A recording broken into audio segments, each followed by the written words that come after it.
You guys should make a music studio in here too. Yeah, it's me. You know, there's Salt Mine. There's and the thing is that there's it's too much money to invest into that. Yeah. Too Well, much not only money. that too. I mean, it kind of brings a certain And then it brings crowd a around. different crowd. The first day that we opened, I let some just a younger crowd film a video here, and I wasn't rested. I was overworked, and I told them not to smoke. They smoked, and it just turned into a real big thing that it shouldn't have turned into. Oh, so You know what I mean? So like, no, that's how it is. But on some real shit though, like bro, like you kind of gotta tap in with the younger crowds because they're the ones that are out here doing a lot of it. Like I'm not gonna lie too, bro. Like I got two separate homies. They don't even know each other. One of them, he's been on my bumper, bro, about doing a podcast. And I was like, bro, we could do it. You know what I'm saying? I was like, but my thing is like, so I didn't tell him this though, right? So it goes back to the whole my rights and all that. So like so he has a YouTube channel and he's got like a couple thousand subscribers. You know what I mean? So he's pretty popular out here. You know what I mean? But and his shit's just going up more and more. But his YouTubes that he does, he does about his guns. mm-hmm. You know what I mean? He has a CCW and all that. So he got his rights back after what? Like No. This is a whole different. Yeah, homie? this dude right here, he's an ASU alumni. This was like he works in the medical field. Like this dude's like he's nothing like my other homie. Mm-hmm. This dude's had all that. But see, me and him, we hooked up because one time, every like so often they do these ride outs where they get on the dirt bikes and all that, and like 200-300 people. So one weekend they were doing it, and he's one of the coldest ones out here. He's sick on the quad on the dirt bike. And he's young. So we went, boom, we just started following them, started video recording, taking pictures. So then every time we would pull up, those was like, hey bro, get my number, send me pictures, send me videos. So me and him, that's how we started talking. Okay. And then he started doing his YouTube channel, and I started seeing his YouTube channel. He does like every time he gets a new gun, he does like a review. He shows it and all that. So then he was like, "Bro, we should do this podcast, bro." He's like, "Well, we could chop it up about guns." And that's why I wanted to that room right there, the media room that I showed you. That was one of my ideas because I've been watching a lot of people doing videos like that. Like that, their hands and stuff like that. So like that's why I wanted to create that right. room. Yeah, there's a couple YouTubers that are real big in the gun world. They're from here.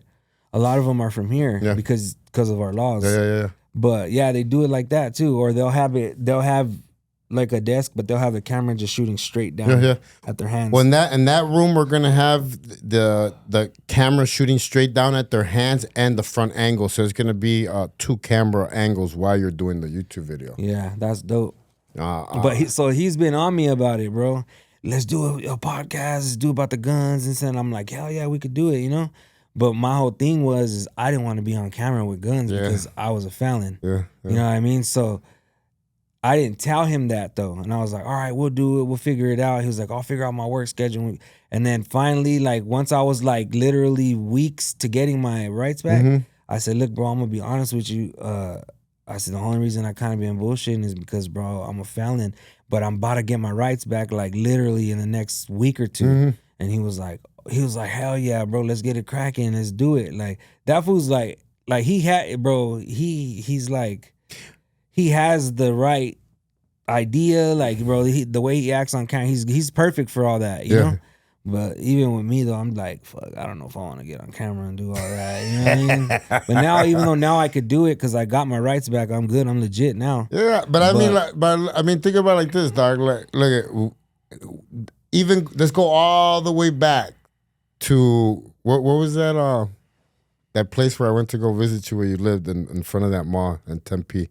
Rancho Tempe. Yeah, Rancho Tempe. The trailers. Yeah, that was my brother's spot. All right. But I was always there, yeah. Let's go all the way back to that time. Did you ever imagine yourself doing like photo shoots, videos, like, right? Hell no. I thought I was gonna be dead or in prison. And that's the thing is like we evolved with everything that was happening, and like not a lot of people are doing that. You know what I mean? Especially like our homies. You know what I mean? Yeah, Like, definitely. None of my man, I could tell you some crazy shit. Like one of my homies recently, uh, he wanted to do a photo. He just had a baby, right? And I'm like, all right, cool, I got you. Don't trip. Come through. You know, because we do a lot of babies, bro. I'm not yeah, gonna lie to you. So he comes with his girl and brings a baby and all that. And this is my homie, bro, from back then. This is my homie. He's been my homie all my life, right? But like our circle, like I never like we had homies, but like our main circle, bro, we were all yeah, family. yeah, We were yeah. cousins, brothers, and if Yeah, not, it was I like my remember. cousin's cousin, or you know what I mean. Yeah. Well, bro, everybody from that circle, bro, this was at my house chilling, and I didn't even realize, bro, but like literally me and him are like the last ones, bro. Left. Everybody else is dead in prison or just fucking MIA, you know what I mean? Bro, so trip out all my life, bro. Like I always was like, I had close friends, you know? But like I would always think to myself too, like nobody ever asked me to like be like the Nino of their kid or anything like that. And like I thought I was thinking about it and I was like, well, fuck, I was in the streets, I was running crazy. Ain't nobody want that for their kid, you know what I mean? So I was like, fuck, that's probably why. Fast forward to now, right? Yeah. He comes to my house and we're shooting his little girl, and this fool fucking breaks down crying, bro, talking about he wants to be his Nino to his daughter. And I'm like, bro, I'm fucking 39 years old, bro. Like, you're the first person that ever asked me to baptize their kid. But it's because now, bro, it's not like how it was. Now I'm actually doing shit. You know what I'm saying? Like, I got my family. I got all my kids with me and all that. So Honestly, like, that's like he's giving you like a huge like compliment, like he sees that you got your things to, you got your he life trusts together. that You know I'm what I gonna mean? be He able to trusts take care of her. that you're Yeah. gonna be able to take care of her because Yeah, that's what a yeah. Nino is. Like Yeah, if he yeah. something happens to him or his wife, you got to step Exactly. up. Yeah. And you know, dude, I tell people all the time, it took years to get it right, man. Like years of pounding my head in the same concrete. Bro, you're telling me, You know, bro. and Even when I got out this last bit, bro, I got out still fucking just, bro, I hit the ground running, bro. Like, even though like I promised my girl so much shit, and like I never doubted myself as far as like being faithful or anything like that. That ain't shit. Like I had that, Yeah, you yeah, know? yeah. But like getting out and staying out the streets and all that, like, bro, like I couldn't. Like as soon as I got out, bro, I wanted to get money so bad, and I got out, I think I was like maybe 27 when I got out the last time, my last bid. Bro, for real, I didn't even like get out the streets probably till like 31. Yeah. But like, I mean, like all the way done, not even hustling, not even selling no weed, And that's, working. There's a different. I always tell people there's a different kind of criminal, man. There's gangsters, there's criminals, and you know I always tell people there's a difference, and they're like, oh, what's the difference? I was like, a gangster's out there making money, hustling, getting into shootouts, fighting people. Like that's what a gangster Just does. on go all the time. Yeah, on the go, like survival mode all day, every day. And there's other criminals that steal. It's different. But when you're a gangster, it wears on you. Yeah, it wears on you. Oh, definitely. I was a career criminal all my life, bro. And I always had shit. I always had cars. I always had money. I always had everything, bro. Never had a job once in my life, bro. You know what I mean? And it's I know. crazy. I would see you like that day you came to my apartment when I had just gotten out from my violation. You came in that white Cadillac with the rims and the sounds. Yeah. And I was like, man, this fool always got nice cars. Hey, and it's crazy because that was when I worked. That was when I actually had my job and I was working 9 to 5, bro. But like, it was but you're crazy. a hustler though, because when you were working, you were doing, side jobs, all that stuff. Yeah, for sure. I always did side shit too. Like, and then it's crazy too because real shit. So when like 2010, like one of my little homies. So I got a gang of little homies and shit, right? And like one of my little homies, this fool would always come around with it. This fool's, he's all the way with the shits, you know what I mean? But he would come around and be like, man, I want to be just like you, big homie. Like, and because, you know, I got the jewelry, you know what I'm saying? I got the cars, like I'm doing good, you know what I mean? I got my own little place and all that. Even them seeing you with your wife, your kids, stuff like that, even that to them, that's a successful gangster. Yeah, you know what I mean? yeah. So, Now like, though, now. So then he was telling me all that, and in my head, I'm like, I told him though, when he told me that, straight up, I said, you don't want to be like me, bro. He's like, I don't give a fuck. I want to be just like you. I said, bro, you don't want to be like me, bro. I was at that point right there. Yeah, I had money, I had cars, I had everything I wanted. I was on the run for 5 years at that point. I was getting in all kinds of shit, you know what I'm saying? Like literally running from the cops almost every day, if not like twice a week. I was stressed the fuck out. You know what I mean? Like, and that's what I told him. I was like, bro, like, you don't even get it. Like, any day, bro, I could get pulled over and taken to prison, bro, and I'm gone again. Like, you know, and but he was young. He didn't understand that. But he was like, I don't give a fuck. I'll do it. I'll deal with that just to have what you have. Like, bro, fuck all this material shit. Yeah. You know what I mean? Yeah. But he was young, though. Now, I think different that's now. that's why I like to go to the prisons a lot now to speak, because they just let me go to the juvenile prison. Bro, the other day, Jason called me, my brother. Literally, like, or actually it was on Easter. And he goes, hey, fool. He goes, guess what? I was like, what? He's all, fucking JC's on my tablet. I was like, what? What do you mean? He's like, I don't know. You have, there's an interview or something of you on there. Yeah, I haven't seen the tablet shit. That's all new to me. So I don't know what that is. But, you know, in the past, no, they have prison tablets. They have tablets now. They function like phones. They function like you buy store there. Yeah, they stepped up their game, man. If I would have had that when I was, bro, I say the same shit, bro. I say the same shit, but I'm like, fuck that. I don't ever want to go back there. never want to go but back. Damn, if I was there when I was there, if I had that, because like I had my girl with me writing it out. So, well, the last time, you know what I mean, I was getting visits every weekend. So, man, I would have loved that shit. My homie calls me now, and he's literally. So I guess they can call you from the tablet, and they plug their headphones in, and the headphones they have a little mic. So he calls me, and he's just chilling on his bunk. I'm like, what the fuck, bro? Like, I wish I could have did that when I was in there. You know what I mean? Like, shit. Nah, but I'm on their tablet as there's a couple interviews on there. There's an interview by Victorious Living, that magazine. Roll Call with Chappies. That's what he told me. Roll Call with Chappies. Yeah, that's what it is. That one, and my program, my USP Max program, the program that I teach is on there too. It's a book. Yeah, that's what he said. He said roll call with Chappies. That's what's on there. Man, I mean, God has used that podcast, that YouTube video like crazy, man. Like people from Florida, from Colorado, from Utah send me letters all the time. Like, that's dope. It's just people talking about it. And you know, I was thinking about you the other day, because I was like, man, there's, in my head I was like, man, I was saying the same thing. I like mostly everybody's gone that I know, that knew me from way, like, even way past the Rough Riders, past just everything, you know what I mean? And I was like, ain't nobody left. And then I started thinking about you, and I was like, man, B's still around. I was like, is that the only one? I was like, that's crazy. Shit. Yeah. I mean, it is. That's crazy. It's super crazy. Because I want to say, what year was that when we were sitting in your trailer? Because that was... I want to say it was what, 2002? It was like like 2002, I think. Man. It was right there, like 2001, 2 or 3, right in that area. Yeah, I remember. Because that was before they killed Cato, because Cato was there. Yeah. And we later brought D. And I don't remember if that was the weekend. Literally months, though, after that is when we didn't see you for a while. And then all of a sudden you showed up. And that's when you told us what happened with Cato and all that. You know what I mean? So it had to be 2003 then. Yeah, it was 2003. No, 2002. Yeah, because it was 2002. I remember you had that fucking silver Intrepid with the 20s on it.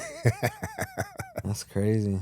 I don't even see those cars anymore. I know, Intrepids. and they were like in style back then. I remember. Yeah, they were dope. I came to Arizona with so much money, man. I blew it so fast, and then I had to settle for. I bought that Intrepid brand new. I think it was like $20K, and then I slapped some rims on and some sounds, And I was like, all right, well, that's gonna be like my baller, like my baller car right there.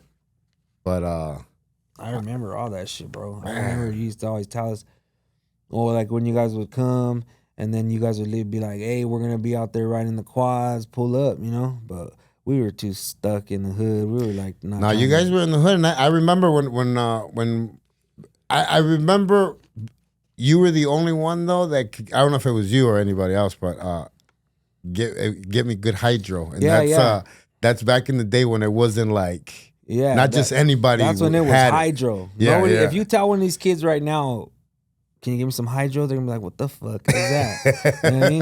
But yeah, so okay, look. Back then, I was the baby. I was the youngest one out of everybody, right? So really, my cousin, my brother Jason and my cousin Gordo, those are the ones that were getting it for you, basically. But see, at first, they didn't want to fuck with you because you remember we met at my cousin's... At the car wash. At the car wash, yeah. And fucking, they were like, that fool's a cop. Don't fuck with her, you know? And I was like, I was young. You know? I was like, whatever. How old were you? Fuck, probably like... 16 or less? Fuck no, I was like 13, bro. For real? Yeah, I was like 13. Damn, man. And you were like, hey, I got some shit. You open your trunk and you're like, hey, I got some CDs and shit. Yeah. Some promo shit you had. And you were like, I fuck with DMX and all these fools, this and that. And I'm like, this nigga's a liar. I was like, this fool's lying like a motherfucker. But you were like, hey, if you could get me some weed though, you know, I was like, all right, you know, hit me up. Yeah. And then I gave you my number, and then my brothers and them, because they were like, fuck, nah, this fool's probably a cop. You know what I mean? Like, don't fuck with him.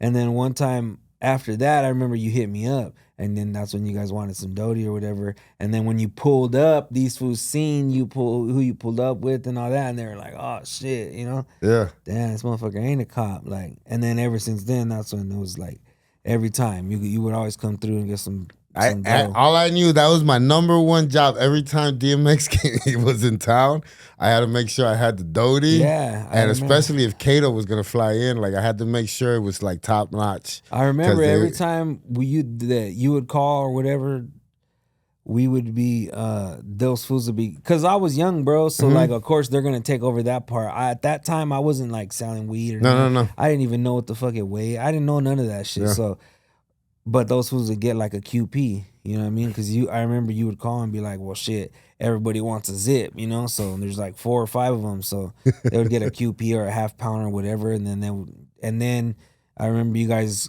you calling that you guys were at the mall buying clothes and whatever. And then when you guys pulled up, got the Doty and all that. And then you guys were all in the living room. They were, or I don't know, you guys were all looking at the shit you guys bought. Yeah. And then I remember fucking Kato left those big ass fucking the baby blue Tims. Yeah, big old fucking like size 12. I think he was like I think he was like a size 14 or something. I was like, this motherfucker's got some big ass feet. They're like, you guys can have those. We're all little. Like, what the fuck? Those ain't gonna fit none of us. Nah, they were happy with the Doty we were getting. That's why like they were like always like stay in contact with the fools. And I remember when we were shooting the video with Swiss Beast in the desert. I couldn't get a hold of you, and we didn't have that much left, and we went somewhere else, and it was garbage, man. They were mad at me, crazy. But it was crazy because it was so hard to get, man. And I remember when he would come into Chicago, sometimes I would have to buy the whole pound in order for me to get it because like people wouldn't break it down. Yeah. And back then, a pound of Doty was going for about 10 stacks. Yeah, I remember. But that's when it was bomb, bro. Like, you can't get it like that no more. Where like nowadays you don't see it like that. That back then, that shit was white.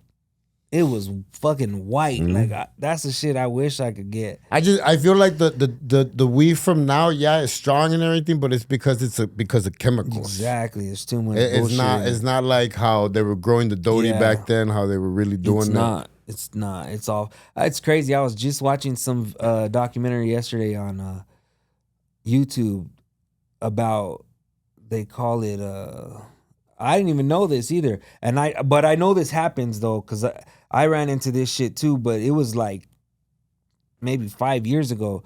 but it's a big thing, I guess, in the East Coast. It's called spray bags, and it's the weed that they spray with the like smell and the flavor shit. And like motherfuckers want that shit. Like that's what the whole documentary is about. That basically it's like all the processed food and shit that we eat that's not good for us, right? Yeah. This shit's basically the equivalent, but it's weed. But so it's weed that has all this spray on shit that can give you cancer down the road or whatever. You know, all these all those flavors and all that. Yeah. That's why I know vapes are like cannot be good for you. Yeah. There's a lot of stuff. And that's what I always tell people. If you this is how messed up we are. Give us something good and we'll make sure to mess it up. Like we'll add stuff to it. Yeah. Like it's like I tell people back in the day in the 60s, you had two types of milkshakes. It was vanilla or chocolate. Yeah. That was it. Yeah. That's it. Shit, yeah. Now you go there and you're like, oh, vanilla. Let's add some brownies. Let's add some Skittles. Let's add this. Let's add that. But we've managed to take something good and always mess it up. And I think that's what everything, even with the Doty, like how now they have all these concentration things, all these. I was watching this guy on YouTube where he had like this warmer, this little scoop, like all kinds of stuff, and I was like. All that to smoke weed? Yeah. And I was like, it's like, bro, that's crazy too, because I fucked with the dabs for like a point in time. And like I got this it's a rig and it's crazy. I forget what it's called, but it's a fucking it's a dab pipe, but it's like it's like you're fucking smoking crack. You know what I mean? You literally I don't want to feel like that. Yeah, you know what I mean? You burn the end of the fucking rig, you burn it till it's red hot, and then you fucking dip it in the wax. And then once you dip it, it makes a smoke and you just hit it. And I remember smoking that shit and I was like, man, fuck this shit. I feel like a fucking crackhead. But when there's too many things involved, I'm good, man. I can't even smoke just smoke weed anymore. Like I smoke, like, so me and my wife, we smoke, but like very little. So like we'll get a half ounce and that shit'll last us fucking 3, maybe 4 weeks, a month. Like we don't smoke like that no more. And then not only that too, like we smoke the mini swishers. We don't smoke the regular full size swishers. We'll roll a mini swisher and we'll smoke that shit for like a week. We'll hit it, turn it off. Hit it, put it out. Hit it, put it out. Hit it before bed. Like I can't smoke weed like I used to because I get fucking paranoid. But you're a no man now, man. You're a no man. How old are you now? 39.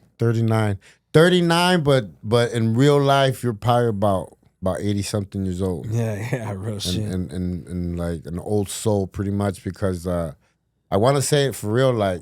You have a lot of characteristics like me. Like you grew up with a lot of older dudes while you were young, and that changes you. I don't care what anybody says. Yeah, real shit. No, it's crazy too because even the other day, so basically like we do.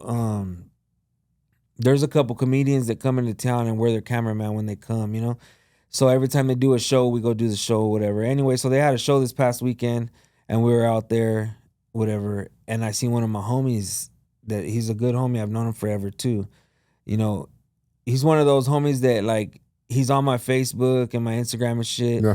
But like we don't talk every day. But I know for a fact that if I were to hit him like, "Hey, bro, I need you" or something, he would roll through. And the same for me, you know.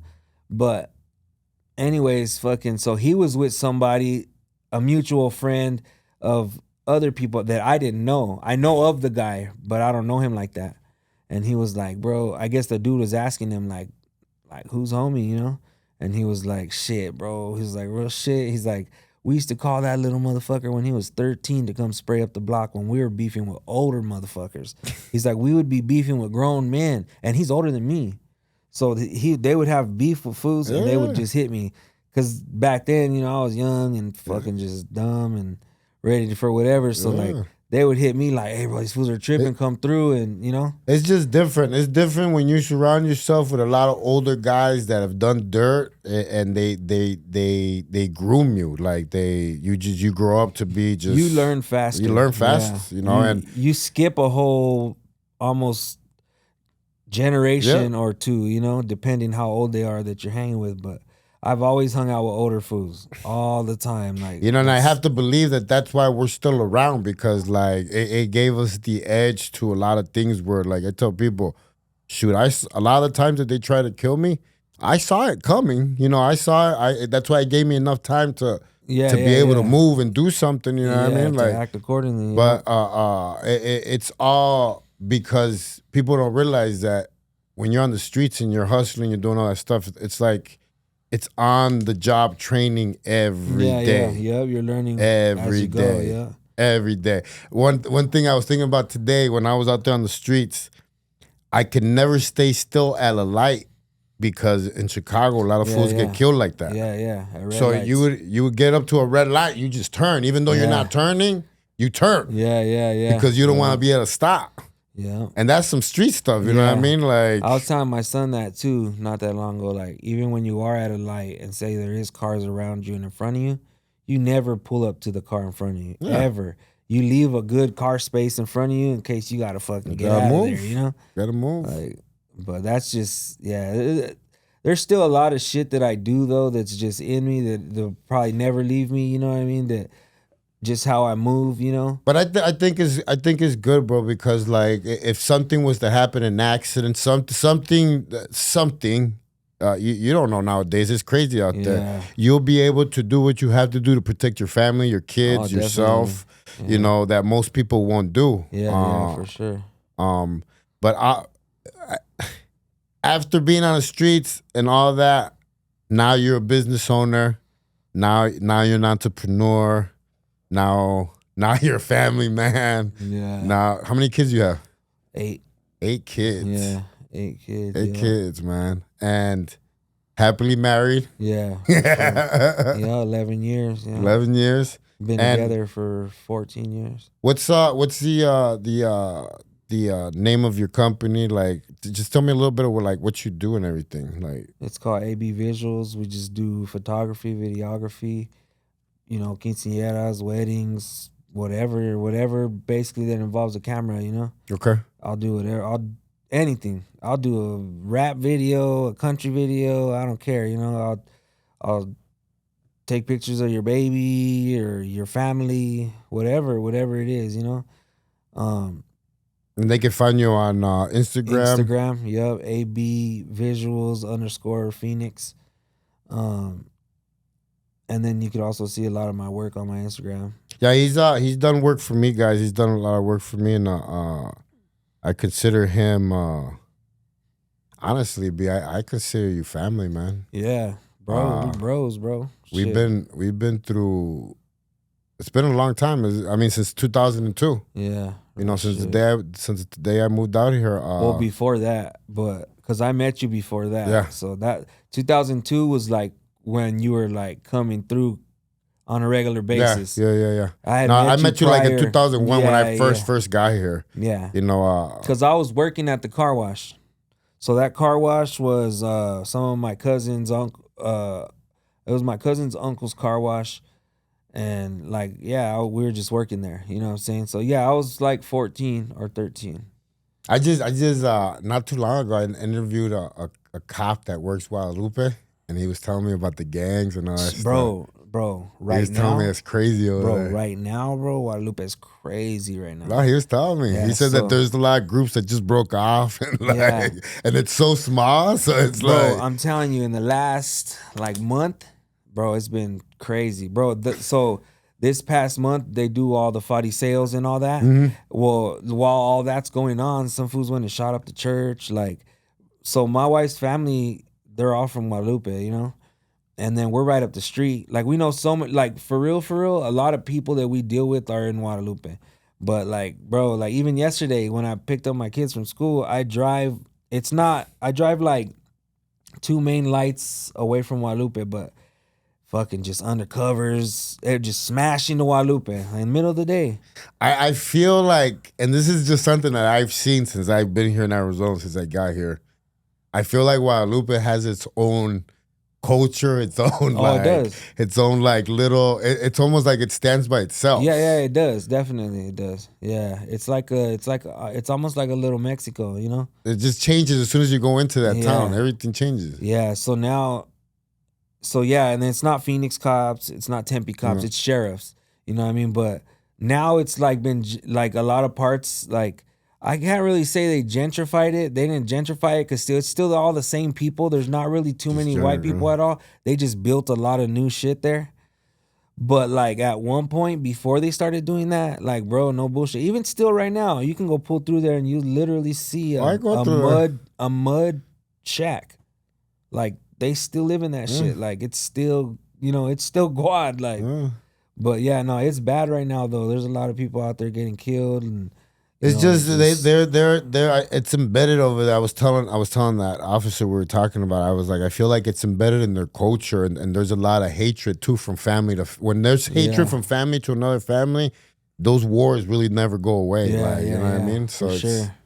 Yeah, I got homies from there too, and they're still like, cause like I'm not from Guadalupe, but I know a lot of people, right? But I be like when we'll go, they'll have like little events at the little center they have there, and like we go over there. I'm just mobbing around. I don't got no enemies there, but like I'll be with some of my homies. They're from there, and they're just like always like, I don't like that fool. That fool don't like me. Like, well, yeah. When's the last time you guys like bumped heads? Like probably like 15 years ago, but still I don't trust them. Like it's just shit that. But honestly, too, a lot of the shit going on nowadays, bro, it's these kids, bro. Oh yeah, they're young and crazy, bro. It's just different. It's different. I tell people I can't tell these kids not to do certain things. I'll be a hypocrite. I can give them advice, and at the same time, I don't know what it is to grow up with a smartphone. I don't know what it is to gangbang on a phone. You know what I mean? Yeah, like, exactly. They're living different lifestyles. You know what I mean? Sure. So it's very different, man. And it's crazy because my son, he's 18, and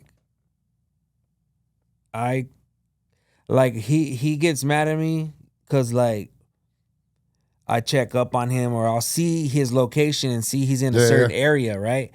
And I'm like, I don't know. So I guess he thinks that I'm worried he's gonna do some dumb shit, but that's not the case. Like I know he's a good kid. I know he's not gonna do no dumb shit. It's other motherfuckers that I worry about, And he's legal. He's good. He carries. You know what I mean? So like, but still, like that doesn't make anything better. Like, sometimes I'll see him in a fucked up area, and then I'll text him or I'll call him like, "Hey, what are you doing?" "Oh, nothing. We're right here." Like, "Oh, okay, all right." See, and yeah, I might be being overprotective or whatever, but at the same time, it's just like I just want to let you know where you're at, even if you know where you're at. Like it don't matter. I just want to make sure you're good. I'm like, hey, just keep your head on a swivel right there. That's because you know what could happen. That's what it is. Anywhere. You've been there, done that. Yeah, and it can happen anywhere. Anywhere. It doesn't. I tell people you don't have to be in West Phoenix to get shot. You could get shot in Scottsdale. You know what I mean? Yeah, exactly. It doesn't matter. But it's one of those things, man. That like the kids, I mean, remember when they used to tell us, man? We used to be like, man. That shit won't happen over here. Yeah, you think you're Superman. You think you know it all, like, or you just thinking it's not gonna happen to you. You know what I mean? Yeah. But nah, man, I give you props, man. I respect you. I love you, man. And yeah, likewise. We got some work to do, man. And we got the media studio for you to rent out. And plug us in, man. Yeah. Likewise, bro. You already know what it is.